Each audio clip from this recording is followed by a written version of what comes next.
دا ٹریاں کوئی نہیں منزل پگدا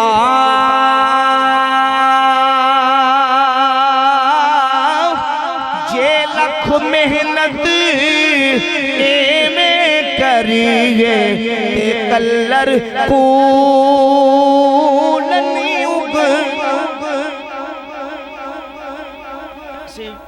چھوڑتے جا رہے ہیں یار آواز. فرماتے ہیں کہ اگر کلر والی شور والی زمین کے اندر اچھے سے اچھا بیج دوائیاں کھادیں جو مرضی ڈالو کلر والی زمینیں پھول بوٹے بولو نا. فرماتے ہیں رستہ چھوڑ نبی دا ٹریاں کوئی نہیں منزل پگدا جے لک محنت ایمیں کریے تے کلر کول نہیں اگدا. پھول بوٹے وہاں اگتے ہیں جس کی زمین زرخیز ہوتی ہے. رب کا قرب اسے ملتا ہے جو نبی پاک علیہ السلام کی اطاعت کرتا ہے فرما برداری کرتا ہے اللہ اور اس کے رسول کے احکامات کے مطابق اپنی زندگی کو گزارتا ہے. جتنا وہ رسول اللہ کی اطاعت میں چلتا جائے گا رب اسے اپنی بارگاہ کا مقام قرب عطا فرما دے. سیدنا حضور داتا صاحب رحمت اللہ تعالی علیہ نے کشف المحجوب کے اندر ایک اور واقعہ بیان کیا. سیدنا بایزید البستامی رحمت اللہ تعالی علیہ کا آپ فرماتے ہیں کہ اللہ رب العزت نے مجھے روحانی طور پر یعنی عالم منام کے اندر خواب کی حالت میں سوئے ہوئے اتنا بلند رتبہ اتنا بلند مقام دیا کہ میں ساتوں آسمانوں پار لامکان کی بلندیوں تک پہنچ گیا لیکن وہاں جا کے بھی اپنی خودی سے باہر نہ آ سکا. میں نے عرض کی بارے خدایا بمنے مراہ تورا نیز مرا گزر نیز مرا چے باید کرد. یا اللہ اس مقام پر آ کے بھی میں اپنی خودی سے باہر نہ آ سکا مجھے کیا کرنا چاہیے. فرمان آمد یا با یزید خلا سے تو از تو یہ تو در مطابت دوست ما بستہ اس دیدارا بخا کے قدم ویرا اقتحال کن بر مطابت وی مداومت کن.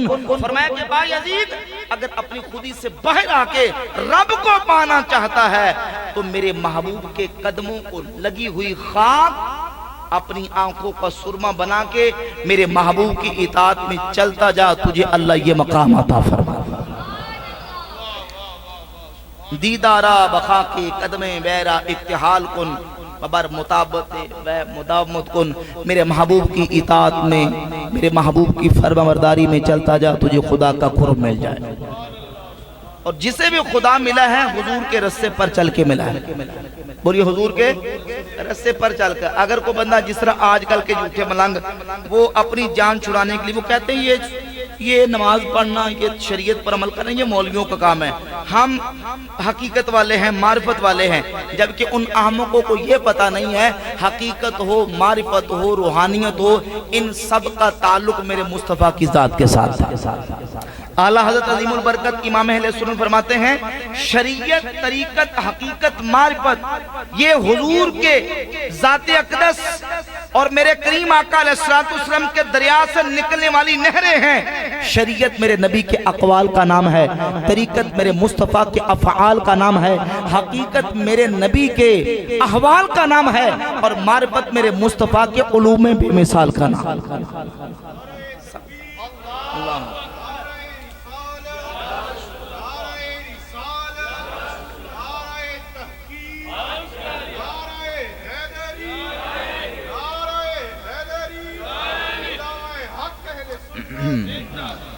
حضرت سلطان فرماتے ہیں تن ہجری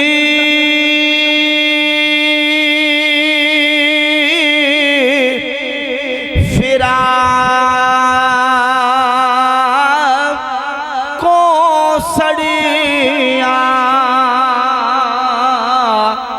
تے ہک دم مرے نہ جیوے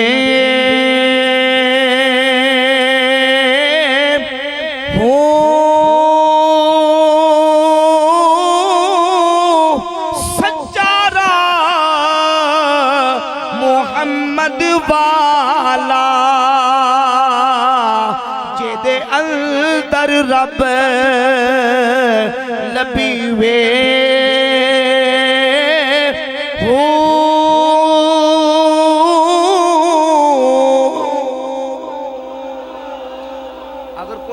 منڈوا کے کہا کہ میں رب کو پا چکا ہوں، اور مونچھیں لمبی لمبی تلوار مار کر رکھ کے کہے کہ میں رب تک پہنچ چکا ہوں، عورتوں کی طرح لمبے لمبے لٹیں بار رکھ کے 10 انگوٹھیاں پہن کے کہے میں خدا تک پہنچ چکا ہوں، وہ شیطان تک پہنچا ہے۔ رحمان تک وہ پہنچتا ہے جو نبی کے رستے پر چلتا ہے۔ ذرا بابا سے کہہ رہے ہیں سبحان اللہ۔ پتہ چل گیا ولی کون ہوتا ہے؟ پہلے بھی پتہ سی، گل پکی ہوگی نا جی۔ لہذا شریعت کا باغی، شریعت کا مخالف اللہ کا ولی ہو سکتا، کیونکہ ولیوں کا مقام بیان کرنے سے پہلے یہ چیز ضروری ہے کہ ولیوں کی پہچان بیان کی جائے۔ آج جھوٹے پیروں کے ہاتھوں میں کون ہے؟ دیوبندی، وہابی، شیعہ، ہمارے سنی، بھائی سمجھ آ رہی ہے؟ جو جھوٹے پیروں کے ہاتھوں چڑھ جاتے ہیں، ہماری عوام جو غافل لوگ ہیں، ان پڑھ لوگ ہیں، وہ کون؟ ہمارے سنیوں سے۔